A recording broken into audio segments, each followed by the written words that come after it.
We did it, people. We're back. Another episode of Wrestling Changed My Life podcast coming to you, not live, but it's coming to you. Today's guest is Corey Jantzen. So Corey's the brother of Jesse Jantzen, who was on the podcast way back in February. Just like his brother, New York legend, multiple-time state champion.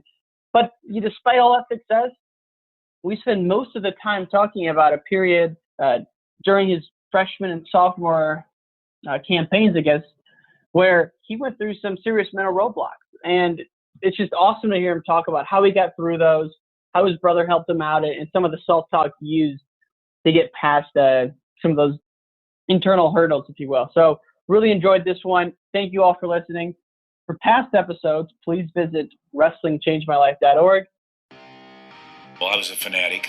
There's no doubt a fanatic. My goal was to get carried out of the wrestling room because of exhaustion, and it never happened. The thing it did for me every day about 6 o'clock is that when I got out, I looked back in and there was nobody else there. Bottom line was I didn't reach my goal. So guess what happened? I went back in the room again. But I got some quality time because of just some kind of a fanatic goal.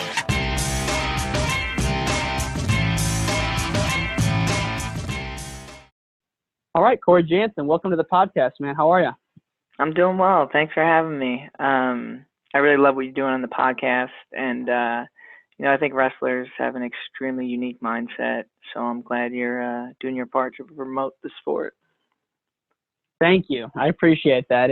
It's a little bit self-serving just because I get to talk to so many wrestlers, and it's fun for me. But a lot of the guests haven't always been wrestlers either. They've been like one guy we had on, Carl Eschenbach, was the COO of VMware, which was a $100 million software company, and then grew to about $6 billion. And he was a sales guy and got promoted all the way up to be the COO.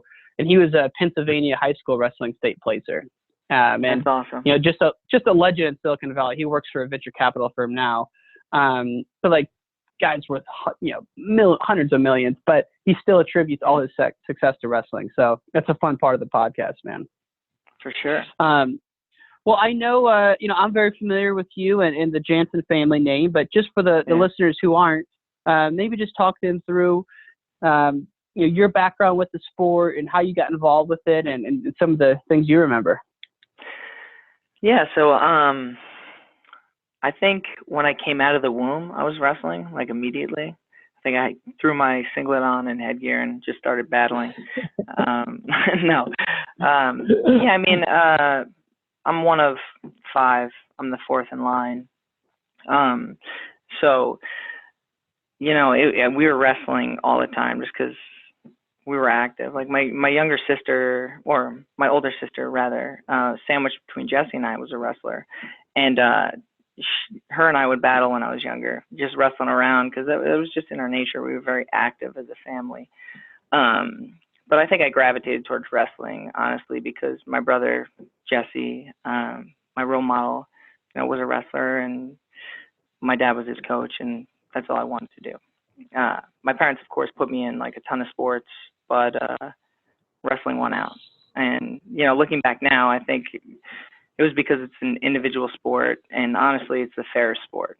It doesn't matter what body type you have because there are weight classes, and you can find ways to win with your physical attributes as long as you work hard and put the time in. And then not to mention, it's like literally the only combat sport that can get you into college.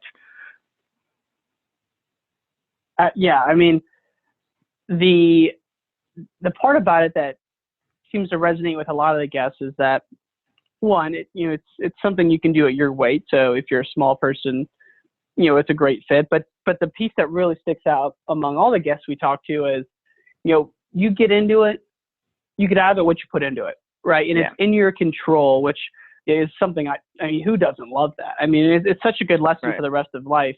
But before we go any further, I think to say that, your brother was an absolute legend in the state of New York. Was he a 4-time or a 5-time state champ? Yeah, Jesse was a 4-time state champ. 4-time state champ. Yeah. Yeah, and I was fortunate enough. Like, my dad took me when I was really young, probably about 5 years old is when he started. He took me to his practices, so I got to see Jesse practice and train and work every day, and I saw his passion and work ethic. He was very involved in my training, but at a young age, I saw the work he was putting in, and it just was extremely inspiring and motivating. And then, funny enough, I actually cornered him with my dad in high school. My dad would let me come and sit next to him throughout high school, so I got to witness all the great moments. And in 1996, my brother won his first state title, and well, it's 96, 97. So I guess it was after the new year. So 97, he won his first state title. He was a freshman. And that moment was when I decided to dedicate myself to the sport. I remember it. He so wrestled the whole match. So in 7th and 8th grade, he took 3rd. And 9th grade, this is the first year he made to the finals. It was a tight match. I think he got screwed out of a couple back points, but I'm biased, I guess. I don't know. But it went to overtime. He ends up winning the match, and there's a moment, and this moment is literally the reason why I decided to dedicate myself to wrestling.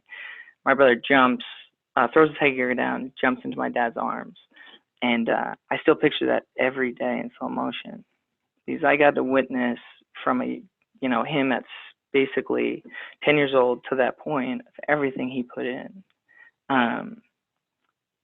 And after that, it was done. That's it. That's all I wanted to do with my life. We still have a picture of it, and it still motivates me to this day. And I'm not wrestling anymore. It had such a big impact on my life that it motivates me in every aspect. But after that, that was it. Yeah. Well, like how important is it for someone to see that success is possible through hard work? So a lot of people don't have that kind of role model, which it makes it even, more impressive, not more impressive, but it makes it impressive that your brother did that being the first one. But man, just in general, you think about kids who don't have a good family life, or even if they do, they're not pushed. Like, to be able to see hard work pay off into accomplishment, it's such an important lesson. And man, it's just so cool you got to see that. Yeah, I'm so fortunate. Jesse basically gave me the blueprint. Like, everything he accomplished, that's what I wanted to do. So I knew exactly what I had to do to get there. I knew what workouts, I knew what to eat, how to do my schoolwork. Everything I understood because he was there. But beyond that, he had, gave me so much guidance, and he was so involved in my life because he wanted to help me. And that's I'm fortunate enough because a lot of people don't have that. That was our family dynamic. My parents instilled in us at a very young age that you have to be there for your family. You have to help, support, love, care for them. And no matter what sporting event we went to, whether it was wrestling or field hockey for my sisters or gymnastics for my oldest sister, everyone went. We were always there to support and love and care for each other. And, I know I wouldn't be where I am today without them. And, I'm blessed and extremely fortunate to have them in my life.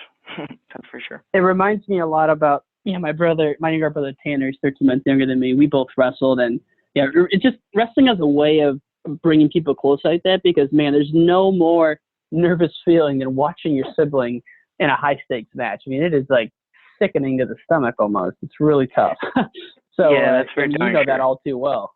One thing we talked about in the past that really, really stuck out in my mind, it's something I think about, still just from our conversation, was, you had a lot of success early on. But then when success in the sense that you were a state placer in 7th and 8th grade. I know you definitely wanted to be a 5-time state champ. But you had a moment, can't remember if it was your freshman year or your sophomore year, where you lost and self-doubt started to creep in. And then the following year you had a year where I think you placed 3rd or 5th. Maybe just talk us through that, from the moment where the self-doubt started creeping in and kind of the 2 to 3 year journey where finally you ended up being with your brother that summer and kind of turning it around. So it's interesting. In New York State, there's other states, I think Minnesota does it as well, and a couple. You can wrestle in 7th and 8th grade. In 7th grade, I was way too small. I think I weighed 65 pounds. In Okay. 8th grade, I weighed like the minimum and was able to wrestle. But yeah, 9th grade, I was full size, the 98-pound weight class, and I was ready to make my run. And, you know, I did this thing where I would put up my goals all around my room. And it was 4-time state champ. That's it. Let's go get it. I want to be 4. You know, I wanted to do 5. It didn't work out, but I can still do 4. And the 4 is because my brother did it, and I thought it'd be amazing to have 2 brothers. You know, 8 state titles in a family would be pretty cool. And he was my idol, like I said, and I wanted to do it. So that was the goal. I put it all around my room. Saw it every day. You know, whether I was doing homework, I'd look up, I'd see it. When I was laying down, I'd look up on the wall, like the ceiling, see it. When I look in the mirror, it was on, you know, on this corner of the mirror, I'd see it. And, you know, it was always in my head. I thought about it in the classroom and all the time. And the entire year it's going well. And in the finals, I lose. So take second. It's your freshman year. Yeah. Yep. So the thing I see every single day, you know, 4-time state champ, is unattainable at this point. And that's when the doubt starts creeping in, you know, or I guess not doubt, but just disappointment.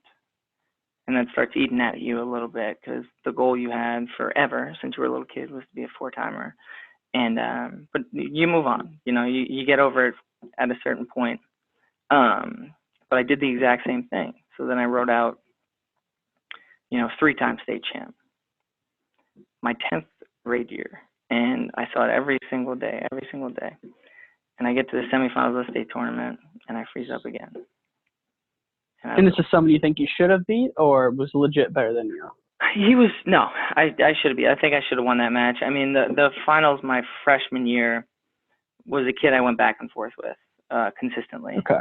So, you know, he was talented. He ended up being AA for Hofstra and was a 3-time state champ from New York, obviously. Got it. Okay. And, okay. He was tough. But the kid, my 10th grade year, I should have beat in the semis. And then in the wrestlebacks, I lose again to a kid I should beat 100 times out of 100 on bad days. So at that point, it was broken. You know, I wanted 4-3, and it ate at me so hard. And then after that, I was depressed for a period of time, like not clinical depression or anything like that, but I was working my butt off, and the thing that was getting in the way was my mental state. I was freezing in these matches. And so that summer, my brother was like, he got involved and basically said, come up to Boston with me. Mind you, he had won his national title and was training for a world title. And he said, let me sacrifice. He didn't sacrifice his training, but he said, let me, you know, not be selfish, which is inherent in our sport. You know, we think we have to plan out our days with diets, workouts, and everything revolves around wrestling and the individual. But he told me to come up and took care of me. And that summer we broke it down. We said, okay, what's going on? Clearly I was struggling and focusing too much on my goals and stressing, too much anxiety. Something was wrong. And I wasn't having fun. He's like, I do this. This is what I'm good at. You know, putting out the goals, putting it all over a room. That's not you. You need to relax. You need to have fun. You need to enjoy yourself. When you're training and wrestling, you can focus on your goals and your aspirations. But when you're not, enjoy life.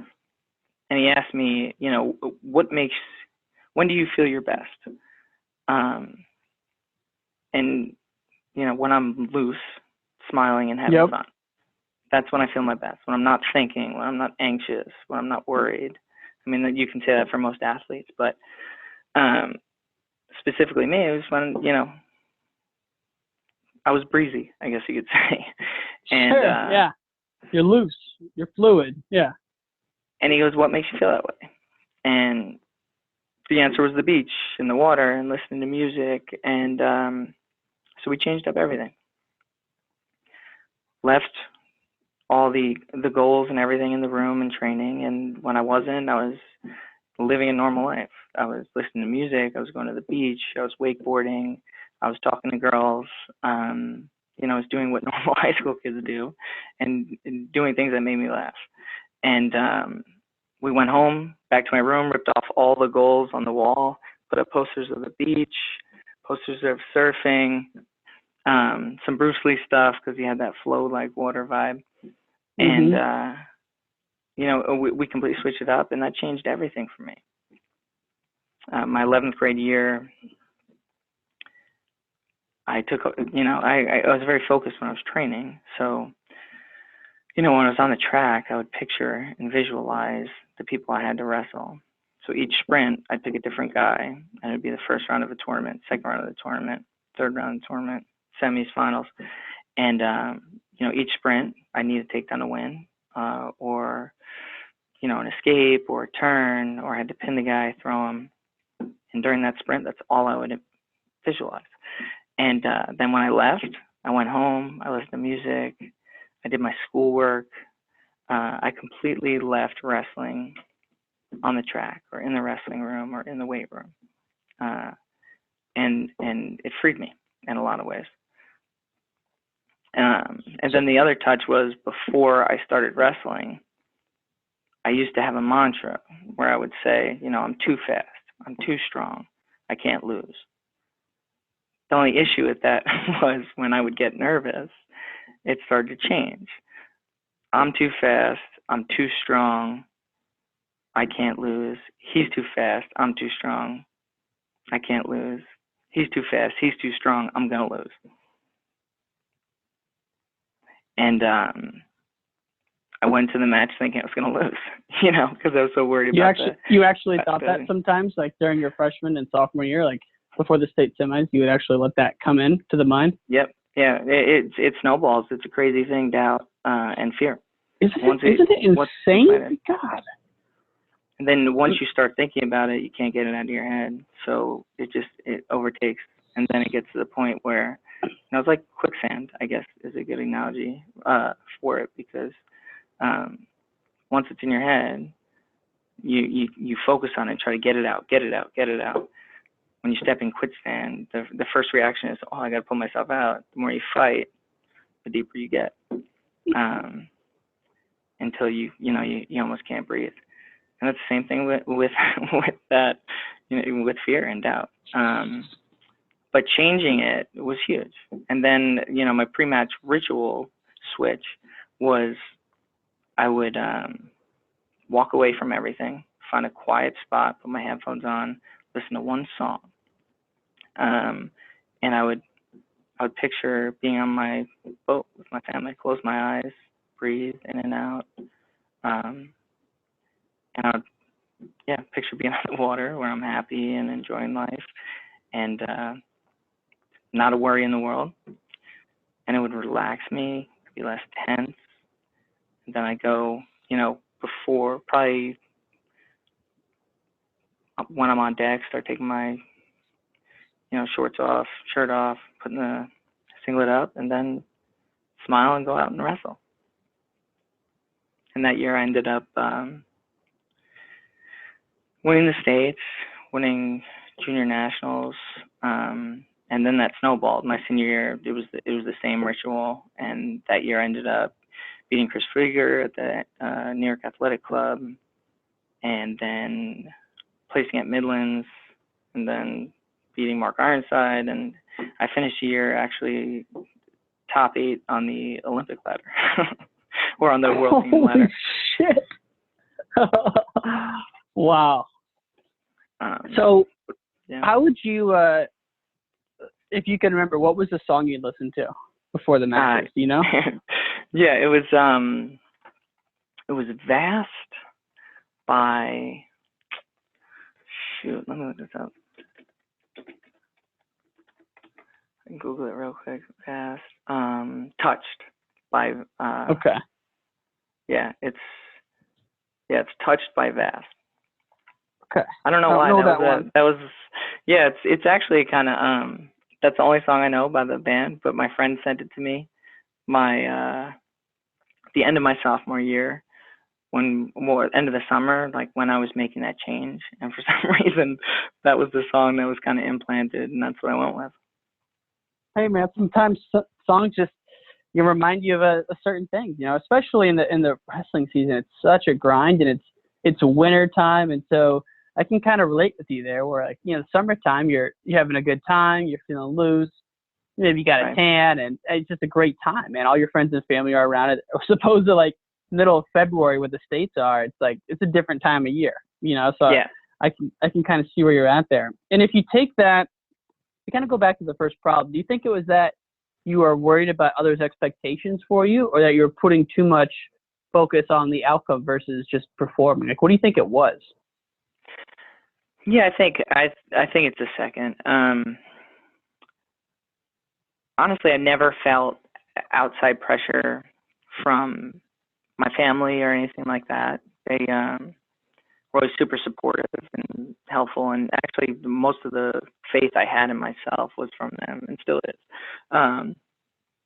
But definitely I was focused on the outcome, and maybe not my family's reaction to me losing, but maybe the outside world. I just cared too much about, honestly, the outcome. Seeing it every single day, all the time. I realized for me, I knew my goals. Like it was in my soul what I wanted to do. I didn't need to see it every time I turned my head or in my room, or but definitely focused way too much on the outcome and not just getting better at wrestling and having fun. The process. I mean, I'm reading a book now, Mindset by Carol Dweck. I don't know if you read it, but it's all about that. People and everyone thinks they have a growth mindset, but really what it comes down to is treating obstacles as an opportunity to learn, and focusing on the process of skill acquisition and improvement. And man, I wish I knew some of that stuff back in the day, because I don't remember a time where I was focused on getting better. I remember focusing on cutting weight and focusing on like getting like a really hard workout in so my cardio would improve. Like I really, looking back, said, man, there was a lot of time for skill acquisition, like just getting better, and like you think about a guy like Yanni, who you were at Beat the Streets on Monday. That guy is focused on getting like technically better every day. Like even if it's not a 60-minute grind match, which I grew up by University of Iowa, so that was kind of the mentality. But like the actual skill acquisition is what you should be focused on, and that's fun. Like who doesn't love learning? Everyone loves learning and getting better. So it's interesting you say that. Yeah, no, I agree. And Yanni definitely kicked butt at Beat the Streets. But yeah, I can't tell you how many times I was nervous to get taken down at practice. Like how ridiculous is that, right? It's insane looking back now. Yeah, it's literally insane. But I remember, and that honestly hampered probably, my growth at a young age. Eventually, you start to lose that, I think. But man, if at an earlier age, if I would have realized that, that would have been nice. To your point exactly, man. I mean, if you had like the Christmas break, maybe you have like a new kid in town, kind of hanging out at the club, and like you'd go into a practice and he'd beat you, and you'd be. I remember it would trip me out for like a day and like ruin my next practice. And someone should have just said, hey, this is about learning and improving. You can try stuff. And I had Jake Herbert on.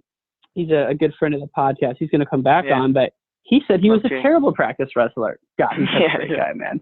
But he's like, no, I was a terrible practice wrestler because I was just trying shit. And I didn't really mean a lot when he said it to me about a year ago, but when you said that there, it just kind of came back to me that, man, that's kind of what he was talking about, is that he was focused on trying a new skill or a new thing, and that's what made him so good, Right. How do you think, it's funny what you say about the mental piece. I mean, you were more than prepared physically to win your freshman and sophomore years. If you think about it, you probably spent 99% of your time on the physical piece, technique, conditioning, building muscle, lifting, but almost no time on the mental piece.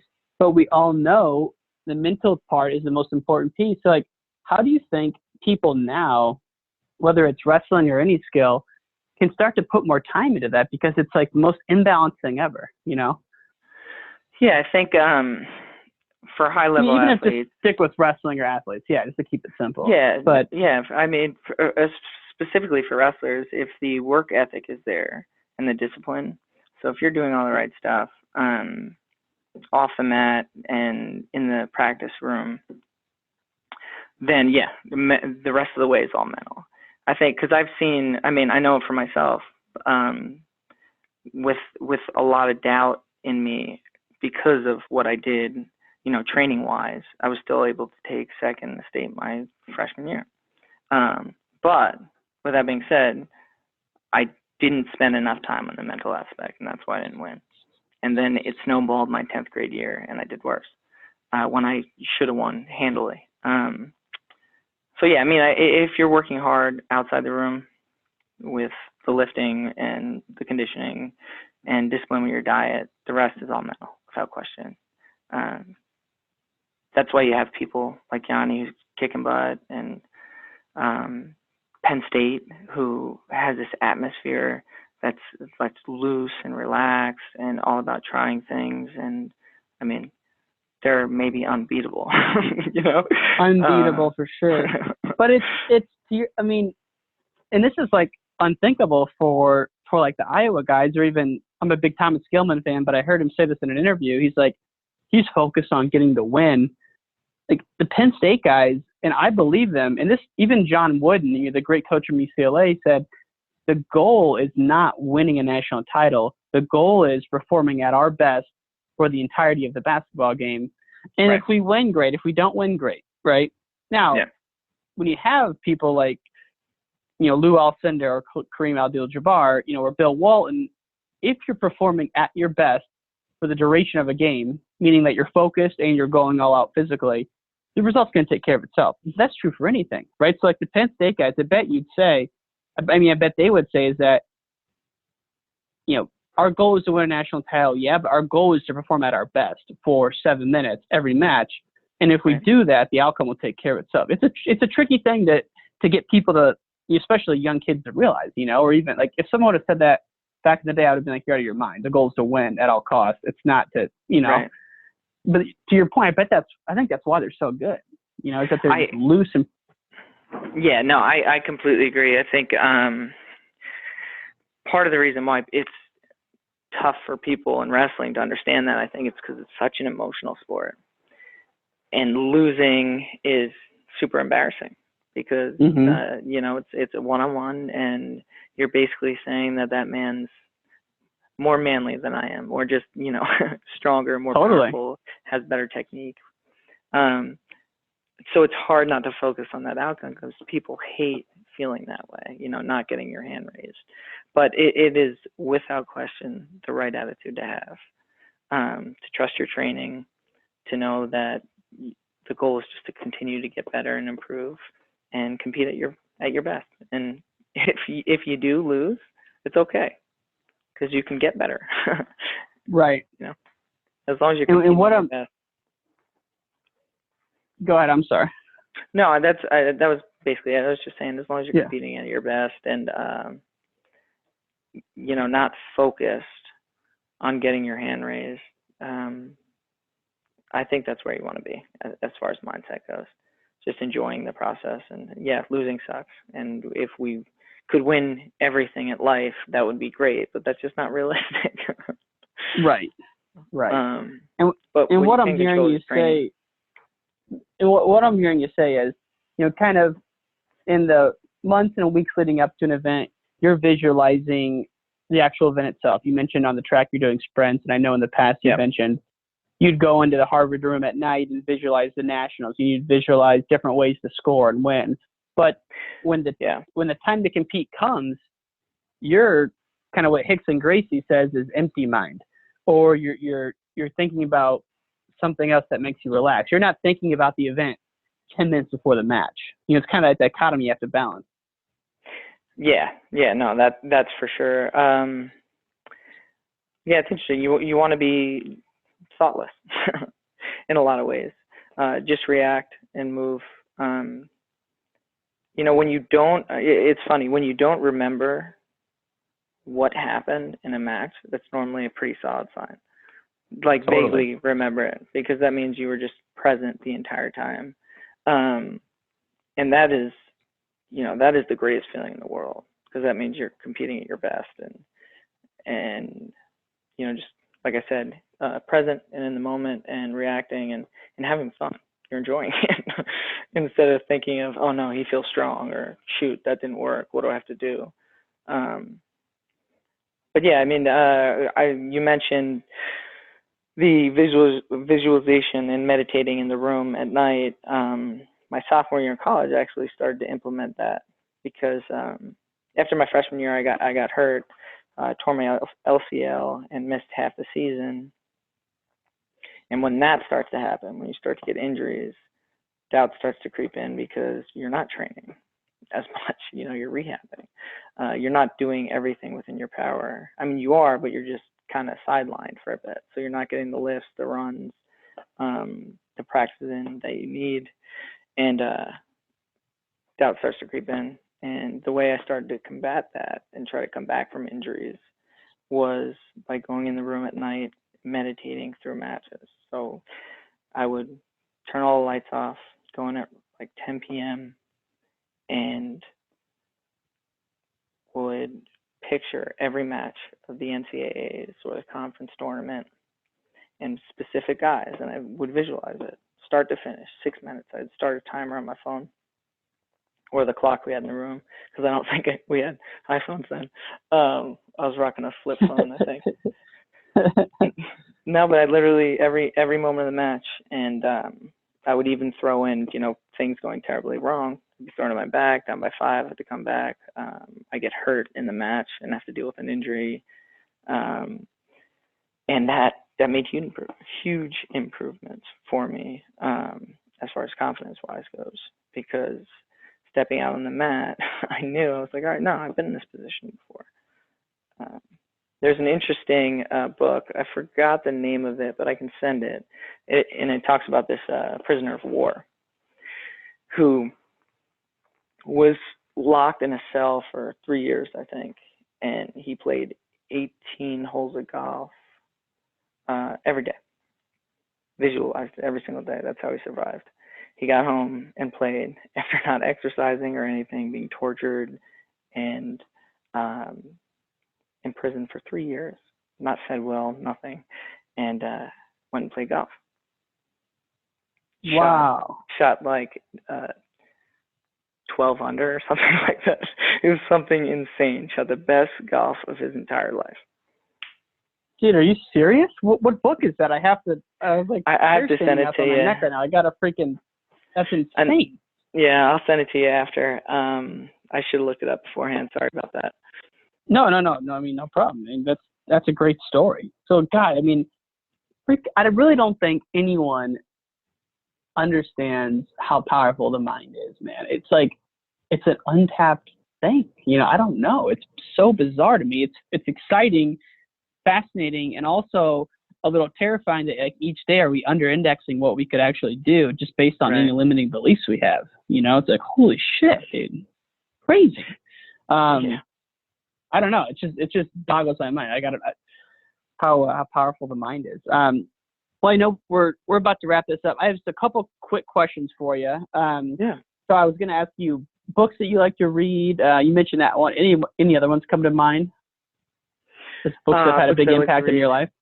Or just anything that's had a big impact in your life outside the one you just mentioned, or is that top? Right. I would say Road to Valor had a huge impact on my life.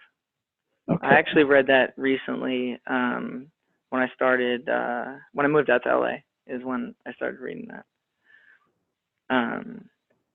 And yeah, so I moved out to LA. We didn't really talk about this. Sorry about that. No, that's okay. Yeah, so after I was done wrestling, I transitioned into acting, and that kind of happened on accident a little bit. I mean, I always kind of knew that I wanted to do something creative, but the goal was to train to 2016, try to make an Olympic team, and I had internships trading U.S. equities, and I was just going to do the finance thing. But deep down inside, I wanted to be creative. I wanted to be artistic, And I felt like that was what I did when I was wrestling, a little bit in a way. But I ended up getting hurt. My college career ends, and you know, I was feeling super depressed and banged up about it. And my brother, I was like, "Hey, listen, I know you have an interest in this. One of my friends around my time at Harvard is doing an independent film in Philadelphia. Go work on it." He's like, "You know, it'll be fun." So I said, "Yeah." And it was Paul and Dan Cantagallo, and they made this film called Benny the Bum. And that, you know, I'm indebted to them, because that made me realize, yes, that acting and being in the film industry and being creative, telling stories is something that I need to do. It's something that I love. But also there was something specific. Like I had this void to fill, which was, you know, not being able to wrestle and never reaching my full potential in a sport, which is something difficult to deal with. And, you know, I got the opportunity to work on set. And when I was acting, you know, that feeling I got, the nerves I got right before I, you know, stepped on stage or in front of the camera was the same nerves I got before I wrestled. You know, while that adrenaline while I'm competing was the same as when I was acting, and that high you get after you compete was identical to, you know, what I get when I act. So I knew it was right, and it was the perfect fit. So, yeah, and then after that, I fell into working on Foxcatcher. Not fell into, but the director for that film needed brothers to train the actors for the project, and they wanted to do it in New York. It worked out well timing-wise for Jesse and I, and we agreed to do it. Got to know Channing and Mark Ruffalo really well, and then Mark knew I wanted to act. So he said, you know, move out to LA. You can take acting classes for free at my school, and you know, train there. And I said, done. So I moved out. I moved out like a month later, I think. And then that's what I started doing. You know, the work ethic that I gained from wrestling, I applied to acting and did that for 2 years. The school, the conservatory, and did improv, and then started auditioning, got independent films and some TV shows, did stunts, worked as an assistant on set so I could just learn and hustle. And yeah, it's been amazing. I got a film coming out soon called Blowing Up Right Now. Blowing Up Right Now. Check it out. Tom Morris is the director. It's an independent film. I don't know the exact date, but it's something that's I'm proud of, and it'll be fun. So I love it, man. Two things I have to ask before we wrap up. Yeah. The one is, in terms of like working with like Channing Tatum or those guys, like were they open to like learning wrestling and working out, or like how did you do it? Like I know we have like just maybe like a minute answer on this, and then we have to wrap up. Sorry about that. No, not at all, dude. I still want to take up your time. Like were they open to wrestling though, and like learning the skills? Yeah. So Channing was he was a football player, I believe, and loves MMA because he did a fighting movie before. So he was super, you know, excited to work on the project, and great at picking up choreography because he's a dancer as well. So he was open to doing everything, and actually wanted to go harder because that's the way he is. He wanted to get a real feel for it. And then Mark was a wrestler in high school, and so he knows the sport, and he's a phenomenal actor as well, and wanted to go hard as well. So it was we put him through some practice, some workouts, and dude, that's awesome. It was fun, man. It's a great experience. I've had Nancy Schultz on the show before. Great lady, obviously, for wrestling, but lovely. It's just that story is so it's tragic, obviously, but it's an eerie story, and they did such a good job of bringing attention to the mainstream. And you know, last but not least, obviously, talk about bringing wrestling to the mainstream. Your brother, chairman of Beat the Streets, took over for Mike Novogratz, just hosted Beat the Streets. What an iconic event. Unbelievable energy there. You know, as we wind this down, like what's your takeaway on on that event. I guess just kind of summarize, like, what has wrestling meant for your life, and like, how does it instill discipline, or like, what are the takeaways from it for you? Because a lot about Beat the Streets is giving this great gift of a sport to kids who maybe don't have a lot. So, what has the sport taught you, and like kind of how is that parlayed into the Beat the Streets mission? Yeah. So, for me, it's definitely given me almost every opportunity in my life, but something specific. It actually goes back to the book question, which is kind of funny. I know I'm going to make it quick, but Road to Valor is about. No problem, man. This book about this cyclist. His name's Gino Bartoli, and he was an Italian cyclist during World War II, and he still holds the record between longest span between Tour de France wins, and it's 10 years. Okay. And that happened because of World War II. And during the war, he was hard. Like, no one knew this because he said it on his.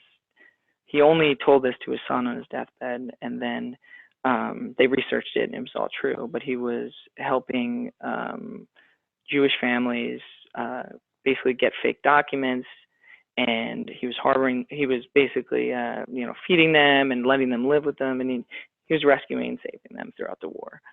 And he was known for he was just a great person and someone who inspired me after reading the book. Still inspires me right now. Wait, so he set a bunch of records, then kind of had a 10-year absence, and all he was doing was... During World War II, was just saving people. And then he comes back when he's old, and everyone says he can't win, and he wins the thing again. But my favorite part is that he was the king of the hills, and he had this saying where it was so he's a cyclist and just they obviously have a similar feel to wrestling where it's like a masochistic thing where you just got to fight and push through. But his saying was he had the biggest capacity for suffering, and that's why he was great in life and also in cycling. And I think wrestling gave me that. I mean, that's kind of a morbid statement, but that what it means is basically that we can endure anything and adapt and pivot and change. And wrestling gave us that ability. It gave us the tools that no matter what life throws at us, we're going to be okay, and we're going to work and pivot, adapt, and succeed. And I think Beat the Streets, why it's so important, is because they do that. They're raising money to help kids learn those tools. And for the less fortunate and people don't have as much opportunities, that's, I think, the most important thing you could teach them. Amen, man. Sure. I mean, what a great way to wind it down. I think, man, it's just so well said. I get so excited talking to people about this, especially people like you who have competed at some of the highest levels and are taking that and applying that to your passion now, so to speak. So, man, it's been an absolute pleasure. Corey Jantzen, thank you for your time, brother. I look forward to getting this one out, and just thank you again, man. Have a great day. I really appreciate it. Thanks so much. That's the end of this episode, but definitely not the end of the show. For more episodes, please go to wrestlingchangemylife.org. Subscribe to us on iTunes. Give us a star rating. Show the love, baby. Show the love. Thank you so much. We'll see you again soon. Peace.